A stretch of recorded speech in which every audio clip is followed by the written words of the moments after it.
Y'all, with UFOs littering our skies in every different shape and size that you can imagine.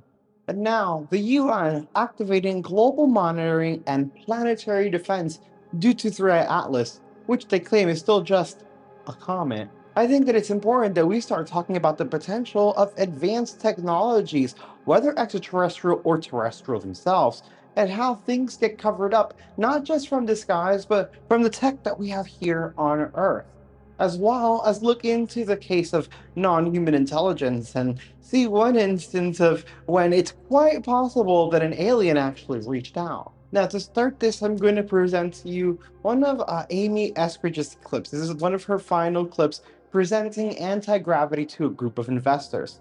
She clearly appears visibly nervous and is talking about billionaires. Amy, of course, mysteriously passed away not long after talking about anti gravity to investors, which raises a lot of red flags. And it warns us all to take caution when talking about these things, but that it's still important to get the word out. Listen to the words from her own mouth. We talked about funding, and that seems to be the common denominator of all this stuff. Yeah. Is funding or lack of it. Yeah. Where is there any money? You know, are you aware of any private money that's being spent on this, or Yes. is anybody talking to angel investors or that sort of stuff? Or Let me give you the down low on the funding situation. So you've got your black budgets that obviously is well funded, and then you have your academic budget, which is non-existent because they think it's hokey, and then you have your random billionaires who have a hobby, okay? And they made their money doing something else, but they are applying their money towards weird anti-gravity stuff just because they want to be known for something other than what they made their money in. So there's a handful of like random billionaires running around who fund these types of things. The Church's Fried Chicken billionaire funded the Hathaway Lab. The American Best Inn and Suites billionaire Robert Bigelow, of course, is Bigelow Aerospace. There are some others that I know of, but we're really trying to address that problem with the institute that we're doing, because I've seen government research, I've seen academic research, I've seen private research, and money is always the problem. The technology is never the problem. The technology is there, and the talent is there. The money is never there. So what we've done with the institute is we've sort of assembled some of these random people with big budgets and a hobby, and we've said, hey, can we like pool money into like a big stable pot of money so that we can have like a safe, well-funded sandbox for smart people to play in, and not have to worry about government election cycles affecting their budget, or tenure affecting their budget, or even when you find your billionaire, like sometimes the billionaire runs out of money or loses interest or disappears. So you can't just be dependent on one wealthy investor. You need a big pot of money that's stable, that you know isn't going anywhere. So that's what we're trying to do with the Institute, is just fund the Institute and then pick projects that we think are promising and then fund those. So we're kind of creating like a new vehicle for funding this type of research. That's kind of the approach I'm taking right now. is there any possibility of I know it's probably hard, if not impossible, but crossover between the black world and the illuminated world? That because frequently things move from the illuminated world into the black world. Yeah, We've we've talked noticed about that. many times. Yeah. And they disappear. But, I mean, it's to the black world's advantage to keep the illuminated world going, because that acts as a spawning ground for ideas that they might not have in the black world. So it's not necessarily to their advantage to keep it completely segregated. And potentially, since Griffin is now at the pinnacle of the group that controls DARPA, and he has a history that goes through UAH, there would seem to be possibly some fertile ground for some conversation. Yeah. I've thought about that. The combination of the private and the public-private institution, and then kind of working with the Blacker budget. A quote from Griffin. A quote from Griffin. NASA is no longer by any means a research organization. What about the innovator who's afraid of disappearing? That's a whole nother problem. I think doing it in the public is better in that case. But that's a different. It still doesn't mean it won't disappear. Even if you do it in the public, it still don't mean that the inventor won't disappear for lots of reasons. Like Ming Lee. You say to an inventor who claims to carry ether in space, ether does exist and it is extremely high frequency electromagnetic wave. All it needs is to be detected and used as a source of energy. What do I say to that?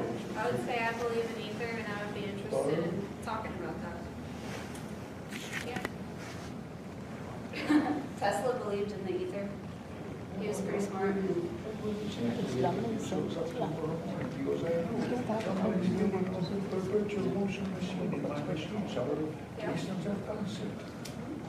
I know a lot of people like that too, and I'm interested in talking to more of them. Now, whether they're non-human or they are terrestrial, when we begin to talk about things like anti-gravity and zero-point energy, we're talking about knocking out whole markets that rely on charging everyone for crap that technically should be free. I could see them, in my opinion, silencing her because this technology could do just that. Just look at how they treat the whistleblowers for UFO incidents. Even our own government is saying, hey, you can't treat whistleblowers like this. They're being threatened, they're being fired, some of them go missing, some of them end up just like Amy. Isn't that strange?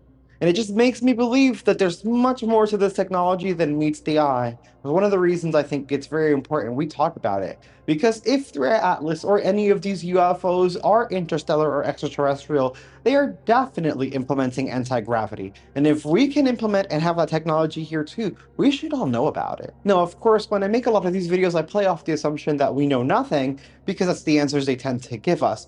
But we do know that the government says that a lot of the extraterrestrial craft, which they have admitted exist, are gifted to us, not just crashed or shot down. So it's quite possible that these beings are giving us this anti-gravity technology for us to use it for good, and there's an evil force here that's stopping that.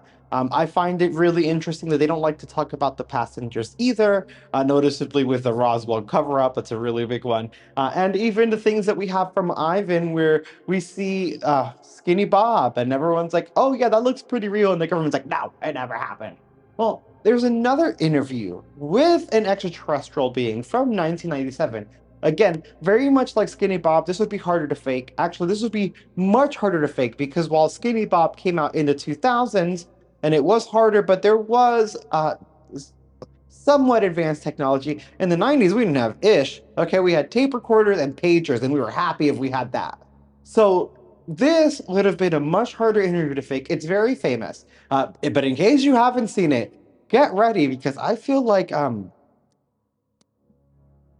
the interview terminates at the end, and not for pleasant reasons, and nothing bad for the humans. Just maybe these beings can't exactly survive on our terrestrial plane. Smash like, take a look. Went nowhere. It was interrupted, as you'll see. Can you describe for us what we're seeing? All right, we're looking at the interview suite at S4. It's kept dark for the comfort of the aliens.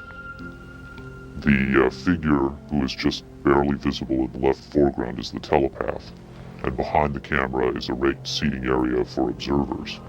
Although in this case, I believe the only other person present was a military aide. The alien is seated behind a glass partition in a biocontainment area, which is maintained at Biosafety Level 2, the lowest designation.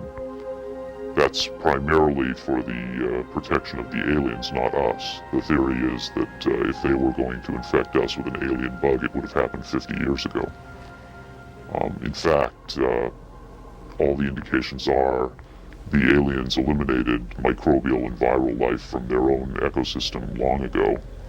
They aren't susceptible to our diseases directly, but it has been shown that microbes can reproduce and form colonies within their respiratory systems, which tends to exacerbate the debilities they seem to suffer anyway in our environment. In fact, you can see here the alien is beginning to flag. The interview was not going well. The telepath was trying to clarify some points from a previous interview, but he wasn't receiving coherent responses. As you can see, the being is in real distress. At this point, the telepath is sending out a message to the medical staff. He's trying to communicate with the alien, but he's getting no response.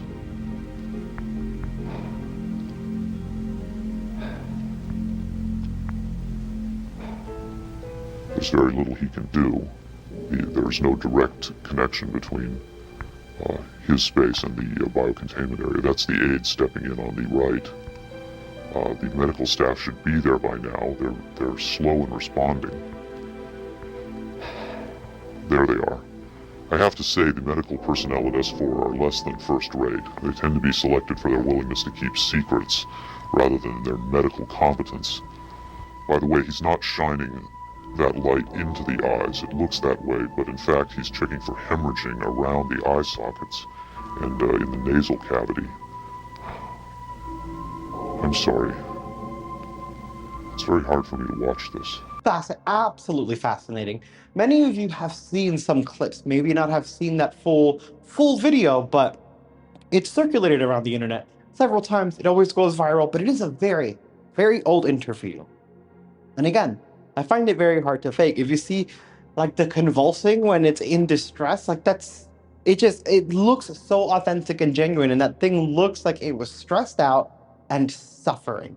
And these two videos, I wanted to showcase them to you because I feel like these are, again, like the alien abductions, things that happen, things that do go viral for a moment, but no one really talks about. No one continues the conversation, and no one connects it to the broader UFO phenomenon that's happening. And they're obviously very much connected.